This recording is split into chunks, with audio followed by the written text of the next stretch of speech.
और चमोली के थराली में बादल फटने से तबाही का खतरा और बढ़ गया है। गदेरे और पिंडर नदी का जलस्तर बढ़ चुका है।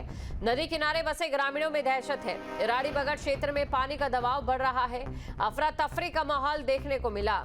सुरक्षित स्थानों की ओर लोग भागते नजर आए। ये उस दौरान की तस्वीरें हैं।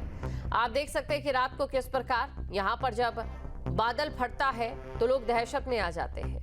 अफरा तफरी का माहौल देखने को मिला और लोग यहां पर सुरक्षित स्थानों की ओर भागते नजर आए। कभी जो रात को बादल फटा था, लाइव हम आप लोगों के कहां पे हैं, मैं बताइए, हम लाएंगे। दोस्तों यहाँ देखिए, बहुत अफरा तफरी का माहौल बन चुका है। प्लीज जो भी मेरी आवाज सुन रहा नहीं उठा रहा, आप भी बाहर आ जाओ। सर वहाँ से जी, जोशी जी, जो भी है सबको ले आओ इधर। फिर आ गया ऊपर से, ऊपर फिर आ गया। अपने परिवार को ले आओ, सीटियां बजाओ। पूरे लोग बाहर आ चुके हैं दोस्तों। बहुत भयानक स्थिति, बहुत भयानक स्थिति।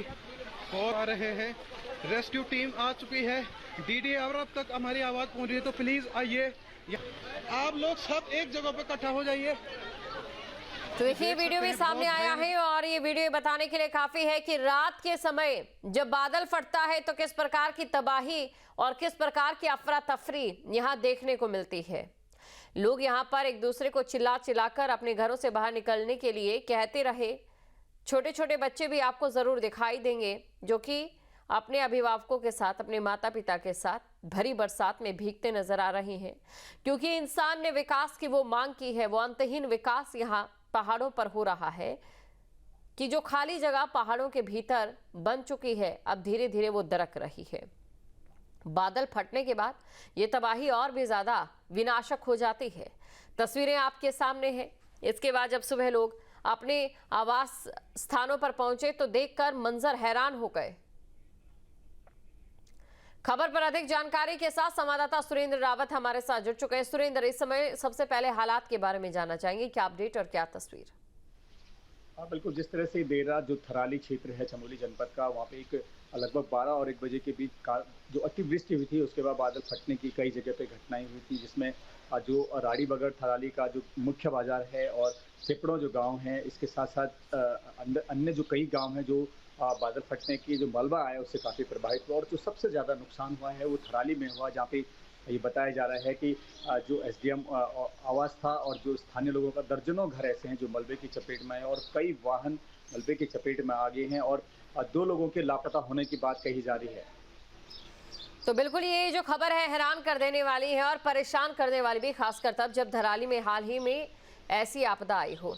इसके साथ ही कितनी इमारतें थी यहाँ पर, क्या उसका कोई अनुमान अभी तक लग पाया है? और कितनी इमारतें हैं जो कि ध्वस्त हो चुकी हैं या यहाँ पर क्षतिग्रस्त हुई है, और कितने वाहन चपेट में आए हैं मलबे के?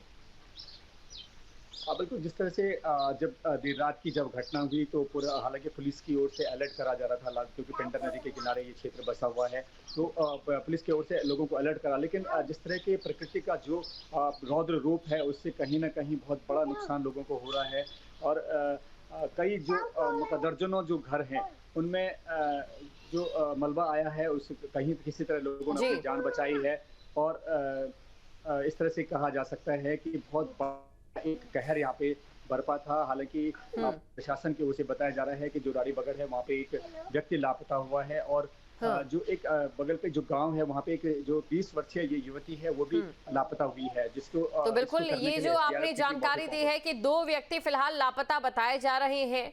स्याना चट्टी में धराली जैसे संकट के बारे में किसी ने नहीं सोचा होगा। दुकान मकान से लेकर स्कूल तक इसकी चपेट में आ गए।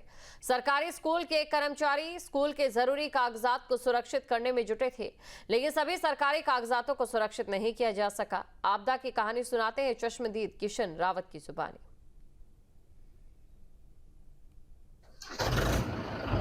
यमुनोत्री राष्ट्रीय राजमार्ग से सटे हुए स्याना चट्टी के पास बने अस्थायी झील में होटल, गेस्ट हाउस, सरकारी स्कूल की बिल्डिंग, पुलिस चौकी, ये तमाम वो चीज़ें हैं जो जलमग्न हो चुकी है। 24 घंटे के भीतर ही ये सब कुछ जो तस्वीर है ये सामने आई है। मैं खुद अभी इसी स्थान पर ही मौजूद हूँ और हमारे साथ कुछ लोकल लोग भी हैं, सरकारी स्तर से भी और प्राइवेट स्तर से भी। हमारे साथ एक जो यहाँ पे राजकीय उच्च माध्यमिक विद्यालय है वहाँ के जो अध्यापक हैं वो उस समय मौजूद थे जिस समय झील का जलस्तर लगातार बढ़ रहा था। उन्हीं की हम जुबानी जानेंगे किस तरीके का उस समय माहौल रहा और क्या कुछ वो जो सरकारी कागजात हैं क्या बचाने में वो सफल हो पाए। जी अपना नाम बता दीजिए। जी, मैं किशन सिंह, कार्यालय सहायक, राव मावी स्याना चट्टी। कल करीबन 21 तारीख को 3:30-4 बजे की घटना रही होगी। यमुना का जल स्तर काफ़ी ऊपर बढ़ गया था और जैसे हमको सूचना मिली कि पानी का जल स्तर स्याना चट्टी में काफ़ी जल भराव हो गया है, हम अपने रूम की तरफ से मैं सबसे पहले विद्यालय की ओर भागा। मैंने देखा कि विद्यालय में जो आवश्यक दस्तावेज होंगे उनको किसी तरह से बाहर निकाल लूँ, लेकिन जैसे मैं अपने विद्यालय के परिसर में पहुंचा तो उस परिसर में पानी का जल भराव हो चुका था। लेकिन थोड़ा बहुत करके हिम्मत करके मैं अपने प्रधानाध्यापक कक्ष में किसी तरह पहुंचा। सबसे पहले प्रधानाध्यापक कक्ष को जो भी कर्मचारियों के आवश्यक दस्तावेज थे वो सुरक्षित किए। उसके बाद कार्यालय कक्ष में जो हमारे वर्तमान समय के बोर्ड के जो भी दस्तावेज थे, परीक्षा संबंधित कुछ दस्तावेज थे, वो सुरक्षित कर पाए और तब तक ज़्यादा जल भराव हो गया और पुलिस प्रशासन की तरफ से भी हमको फिर रोक दिया गया कि आप वहाँ से इधर निकल लो।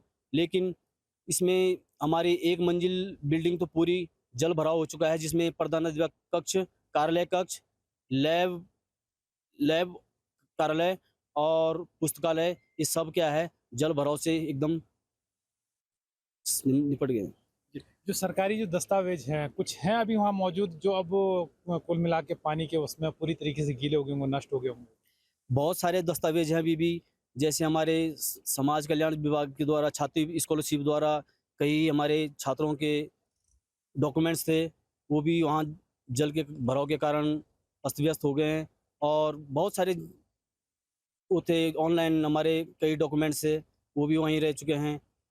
और हमारे पुस्तक संबंधित कई वो थे, कंप्यूटर कक्ष था, कंप्यूटर भी वहाँ नष्ट हो चुके हैं। जब तक आप वहाँ पहुँचे तब तक आप आसपास में भी आपने देखा होगा कितना लगभग जल मतलब पानी में वो पूरा डूब चुका था? पूरा स्याना चट्टी लगभग ये लगा लो कि जितना भी मार्केट के पुलिस चौकी भी आधा लबालब डूब गई थी और स्याना चट्टी मार्केट में पानी एकदम घुटनों तक पहुँच चुका था। और स्याना चट्टी जो विद्यालय है उसके वो थोड़ा डाउन में भी है, वहाँ तो बहुत ज़्यादा पानी आ गया था, काफ़ी डूब चुका था। बिल्कुल, ये उस समय के चश्मदीद हैं जब अचानक से स्याना चट्टी जो अस्थायी झील है वहाँ का जल स्तर लगातार बढ़ने लगा और जिसका सबसे बड़ा कारण था गढ़गाड़ में जो मलबा और बोल्डर यमुना नदी के जल प्रवाह को रोकने का जिसने काम किया।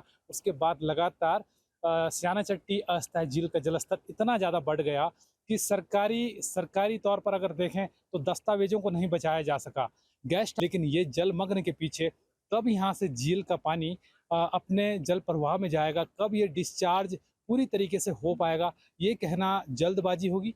हालांकि अब तक जिला प्रशासन की जो टीम यहाँ है, तकनीकी जो टीम यहाँ मौजूद है, उनके द्वारा ब्लास्टिंग यानी 5 ब्लास्टिंग कर ली गई है। और इसमें जो जिलाधिकारी उत्तरकाशी की तरफ से जो बयान जारी किया गया है उसमें साफ तौर से कहा है कि झील का पानी अब धीरे धीरे डिस्चार्ज हो रहा है, जो एक राहत भरी खबर भी होगी। स्याना चट्टी झील से नितिन चौहान, उत्तरकाशी। जहाँ भक्ति है हर शब्द में, कथाओं में छुपे हैं दिव्य रहस्य और ज्योतिष देता है जीवन को दिशा। धर्म से जुड़ी हर बातों को जानने के लिए हमारे चैनल स्तुति को सब्सक्राइब करें। चैनल पर जाने के लिए इस लिंक पर क्लिक करें।